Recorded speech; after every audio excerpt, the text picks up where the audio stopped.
To Joe Otin, who is the Media Research and Monitoring Director of Synovate. Synovate is one of the leading market research companies on the continent. Joe, tell me about the personal people meter that you're introducing. The personal people meter is different from the people meter that we know, that's used mainly in the developed nations. The people meter sits on the television top and requires some form of manipulation by the household members so that it's able to record the viewing patterns of the different household members.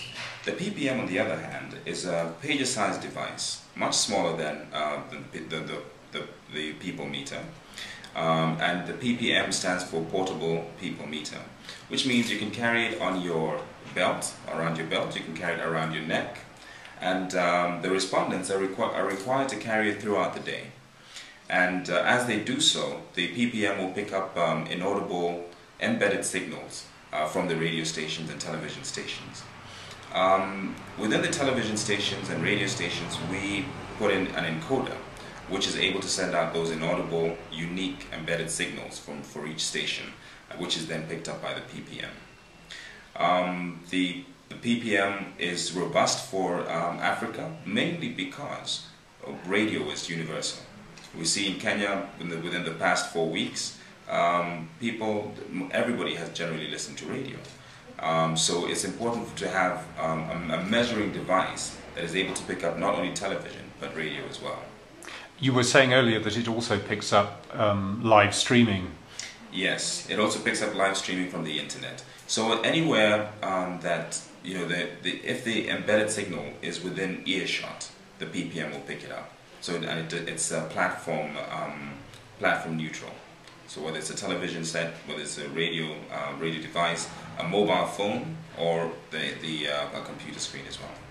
And the data gets back to you through what? Through a GSM signal? Yes. Now this current PPM, this is the first generation of PPMs that requires a docking station. So as we're doing the pilot, we're able to go back to the respondents on a weekly basis and download the data. The new PPM, PPM 360, is using GSM technology and will be able to send the data down to our databases in real time, to our servers in real time. That data can then be made available to the media houses and the advertising agencies. Now, in this part of the world, the industry is not used to such a high frequency of data. The current data that we provide comes out on a monthly rolling window and with a major quarterly release.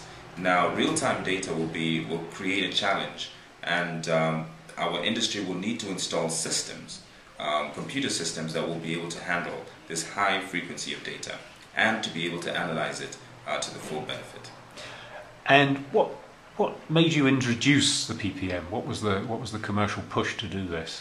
Well, I think when we started doing audience research in Kenya and in other parts of Africa, we've always taken the business risk.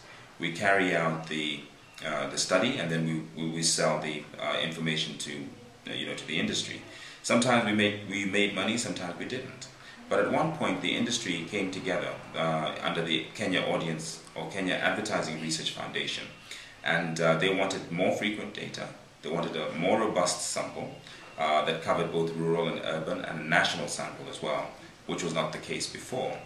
And when we put the bid for it, we also thought about the new technology that we could use that would be able to handle and provide really rich data for the industry.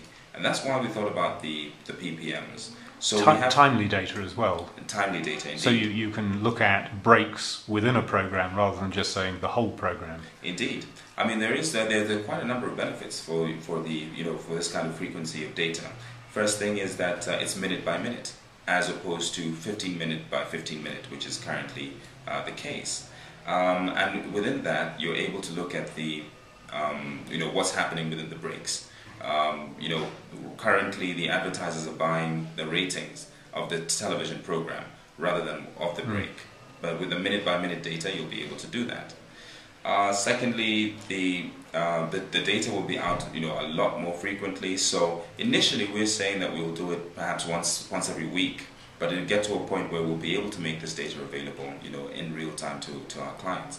which will mean that they will be able to have much quicker and much better analysis, finer granularity of analysis. We will be looking at things like overnight ratings, and that will really create a challenge for the programming departments within the television stations.